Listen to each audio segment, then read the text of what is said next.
Hello. In this video, we're going to continue our study of permutations and combinations, in other words, counting. And to start off, we're going to have a relatively simple question. How many ways can you make a three-letter ID using the letters A, B, and C, and you can repeat letters? So I'd encourage you to pause the video and give this a try, either with a formula or even just writing them all out. Okay, so here we go. We're making a three-letter ID. So we would have three blanks. We could use A, B, or C for the first option, A, B, or C for the second, and A, B, or C for the third, because we can repeat numbers, or letters in this case. So 3, 3, and 3. We multiply these and get 27. Now you could write out all 27, but that's a lot, so I like the shortcut. Okay, seems pretty straightforward. We're making a three-letter ID. We multiply the different options. But let's extend this a little bit. What if you can't repeat? In other words, what if AAA is not a valid ID? You'd have to have ABC as your option. How many do you have now? I'd encourage you to pause the video and give this a try, either from a formula perspective or even from a writing them out perspective. All right, hopefully you gave it a try. And the formula, I'm not sure it's as straightforward. I'm going to go back, and this is a common technique we're going to use. If we don't know the shortcut, let's just go back to writing them out. We've got ABC, ACB, BAC, BCA, CAB, CBA. I always like to try to keep my stuff organized when I write them out. So I do all the ones that start with A, all the ones that start with B, all the ones that start with C. And I get a total of 6. Okay, well that's certainly less than 27 we had before, which makes sense because all the ones that had repeated letters were knocked out. So AAA was knocked out, but so was like ABB. So a lot of different IDs were eliminated. So it makes sense we have a lower number. But 6, I mean, how do you get 6 from 27? And like you've got 3 letters, so how do you get to the number 6? Like 3 times, I don't know. I mean, I guess 3 times 2 is 6, but why would you have a 2? There's 3 letters. Maybe you could just do just 3 times 3 letters, 3 spaces, but that gives you 9. So it's not clear how the formula might work. And again, I encourage you to pause the video, think about this. How can you get 6, using multiplication still, with some kind of shortcut? All right, maybe you've come up with a shortcut, maybe you haven't, but we need something. We need something here. So let's try to extend this a little bit. Let's go ahead and extend even further. If you have a formula that you think works, good for you. But we want to extend it to A, B, C, and D. Now, if you think you have a formula to tell us all the different ways we could arrange the letters A, B, C, D in a four-letter ID without repeating letters, right? If you think you have the answer, we should probably write them out to check to see if your formula works because the formula seems a little bit confusing here. So let's start with all the ones that start with A. So we'd have A, B, C, D, A, B, D, C, A, B, oh, maybe A, C, B, D, A, C, D, B, A, D, B, C, A, D, C, B. So that would be those ones that start with A. Now, again, I'd encourage you to pause the video and get them all written out, all the different combinations we could have. Okay, well, you should have the ones that start with B, so BACD, BADC, BCAD, BCDA, BDAC, BDCA. And you should find it, well, there were 6 here with the A and 6 here that start with the B. I think if we did the same thing for starting with C, I think we get another 6, and if we start with D, we get another 6. So if we add all of those up, we should get a total of 24. Okay, so when we had 3 letters, we got 6. We had 4 letters, we got 24. We need some kind of formula, some kind of shortcut. Hopefully you've come up with something, but let me give you the way I think about it. We still draw 3 blanks because we're making a 3-letter ID. For the first number in that blank, we write a 3 because we could have A, B, or C. But in the second blank, we write a 2. And that's because we have one letter that's been used in the first blank that we can't reuse in the second. Whether it was A or B or C is irrelevant. Of the 3 letters, one of them has been used, so we only have 2 left. And in the last blank, we have to put 1 because there's another letter that we've used. And now for the last space, you only have 1 remaining letter, so 1 option. 3 times 2 times 1 equals 6. Does this work for the 24? Well, let's draw 4 blanks because we have 4 letters. There's going to be 4 options for that first blank, A, B, C, or D. But then there's 1 less because we've used 1, so down to 3, down to 2, and down to 1. 4 times 3 times 2 times 1 is going to give us 24.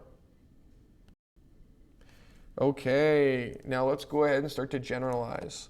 What do you think if you had the letters A, B, C, D, and E? Go ahead and see if you could use a formula or a shortcut to tell me how many ways we could arrange those letters. Okay, I'm thinking that we all came up with the same thing. I'm hoping. We've got 5 blanks, because 5 letters. The first one could be A, B, C, D, or E. So we'd have 5. Then 4, 3, 2, 1. Multiply all of that, and we're going to get 120. All right, let's really pick up the pace. What if we had 10 letters? What if we had 10 letters? Pause the video and give it a try. All right, you should have 1, 2, 3, 4, 5, 6, 7, 8, 9, 10 blanks. 10, 9, 8, 7, 6, 5, 4, 3, 2, 1. Multiply, multiply, multiply, multiply, multiply, multiply, multiply. Now the thing is, on your calculator, you could do 10 times 9 times 8 times 7 times 6 times 5 times 4 times 3 times 2 times 1, and you will get the correct answer of 3628800. But you know what? It's a little bit exhausting. Writing all those numbers, it would be nice if there was some way of typing it in quicker on the calculator. And there just so happens to be a special button. If we find the exclamation mark on our calculator, if you have the Mr. Peters approved calculator, it's just sitting underneath the mode setup button near the top right. So you type in 10, then you do shift and you hit that, giving you 10 exclamation mark. Hit equals and you'll get this number right here. What this exclamation mark does, it's actually called factorial, is it allows us to start at the number 10 and then multiply all the numbers down until you get to 1. So it's 10, and then you go times 9 times 8 times 7. It gets all the way down to 1. So before, we knew that if there were 5 letters, we got 120. You can try 5 factorial on your calculator, and you should get 120. Because this means 5 and then multiply down until you get to 1. So factorial means multiply all the whole numbers down to 1. Okay, well, this factorial thing is kind of fun to play around with. Let's see if we can find 5 factorial over 3 factorial. And I'd encourage you to do this without your calculator. So put your calculator down and see if you can come up with this answer. Okay, well, 5 factorial means 5 times 4 times 3 times 2 times 1. 3 factorial means 3 times 2 times 1. So that's going to be 120 over 6. 6 goes into 120. Oh, maybe we got to do some long division here. 6 goes into 120, 6 goes into 12 2 times. 0. Okay, so 20. But let me show you a shortcut, because I don't want to use long division if I don't have to. Since everything's multiplication, we can cross off these and cross off these. All we have left is 5 times 4, and 5 times 4 equals 20. There's going to be some nice shortcuts here for doing factorials. Let's look at another example. Can you find 101 factorial divided by 99 factorial? Now, I'd encourage you, try this on your calculator if you think those numbers are too big, but I think your calculator is going to give you a math error. And so, I mean, you can use your calculator if you want, but I don't think it's going to help you. So pause the video, see what you come up with, calculator, no calculator, whatever you want. We need a final answer for this. All right, so assuming you gave it a try, your calculator is going to give you a math error. Now, that doesn't mean there's no answer. It means that the number is actually too big for your calculator to handle. 101 factorial means 101 times 100 times 99 times 98, all the way down. There's way too many numbers. Your calculator just gives up. But we can find the answer. We're math students. We got this. 101 factorial means 101 times 100 times 99 times 98 times 97, all the way down, all the way down. And 99 means 99 times 98 times 97 times all the way down. But rather than writing it with all those dots, let's write it like this. 101 times 100 times 99 factorial. It's almost like we're going to break off the first two numbers, but then leave the rest as a factorial. Now the bottom is just 99 all the way down to 1, so let's leave that as a 99 factorial. We have the same thing on the top and the bottom, and so we can cancel it just like before. This is going to give me 101 times 100, which is 10100. And there's our final answer.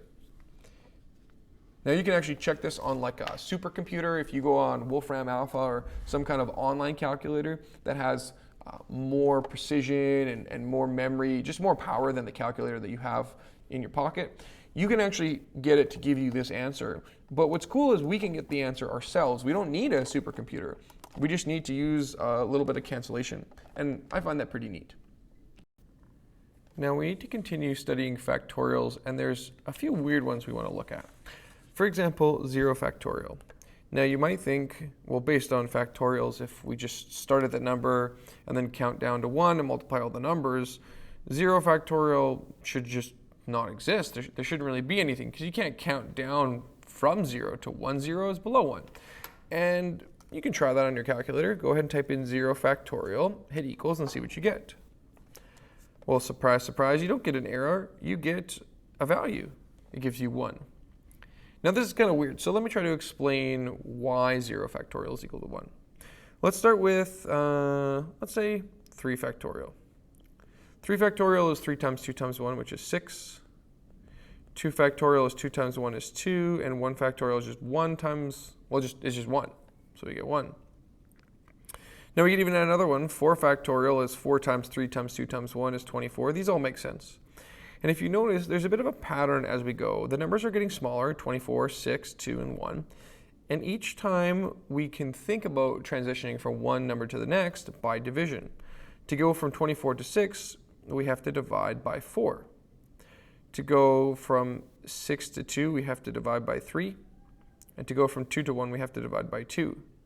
So there's kind of a pattern. The way you can fill in this table is you divide by 4, divide by 3, divide by 2. So naturally, the next one you would divide by 1. And so 1 divided by 1 is still just 1. And so 0 factorial should equal 1 based on this pattern here. Now, the pattern, though, says that if we were to try to find the next number, we'd have to divide by 0.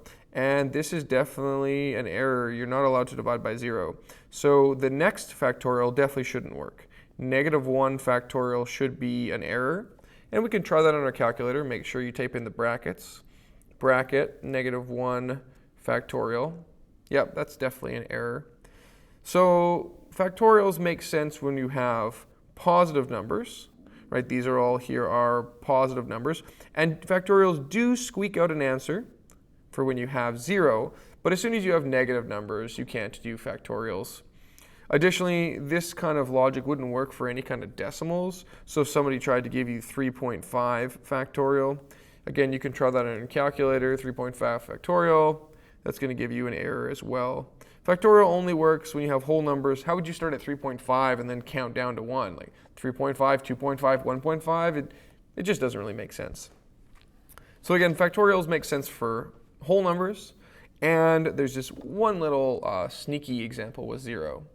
Now you might say, okay, this pattern thing works, but I don't really like that explanation. Mr. Peters, do you have another explanation? And I would say, well, sure. If you think about factorials, it's ways of organizing letters, sort of like if you were to make a password. So if you had, 4 letters and you couldn't reuse them, you're trying to arrange them into some kind of word or some kind of password, you'd have 24 options. If you had 3 letters like A, B, C, that would give you 6 possible options or 6 passwords. If you just had A and B, that's just going to give you 2. A, B, or B, A. If you have just A, that's going to give you just one option, just the A. And if you have nothing sitting there, that's still going to give you one option. It's like having an empty password, leaving it blank. Unfortunately, websites don't let you do this very often anymore. But back in the day when internet security wasn't as big of a deal, you could have an account that just had a username and no password, either on a computer. Some people on their phones back in the day never used to have lock codes or anything for unlocking their phone. It was just, you just open it up. And the empty password, a blank password, just unlocking it with no code, is like having one option being the blank password. So either the blank password idea or the pattern idea, hopefully one of those helps you grasp why 0 factorial is equal to 1. So let's go ahead and take some notes on this. So the main thing we learned here was an addition to the blank method, and it allowed us to study factorials.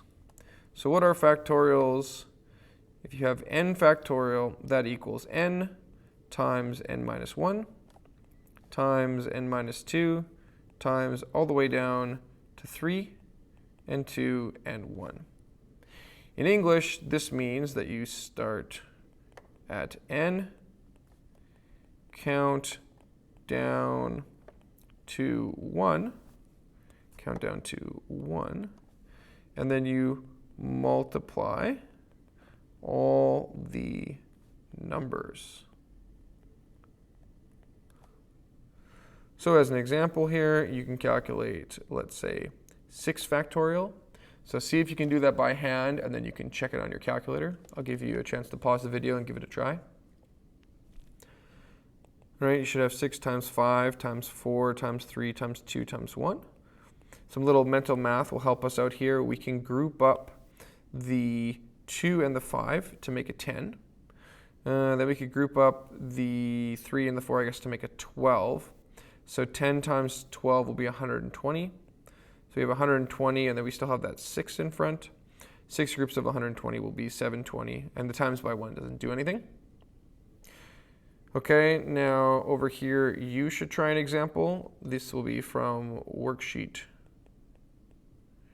number 2, and of course, 2.5 for the extra online practice. For some things to remember, it's important to remember that 0 factorial works, and it's equal to 1. But negative 1 factorial is undefined. And in general, you only work factorials for whole numbers. So 2.5 factorial is also undefined. And if you wanted, just for good measure, like 7 over 3 factorial, that would also be undefined. All right, hopefully you enjoyed this video. And as always, thanks for watching.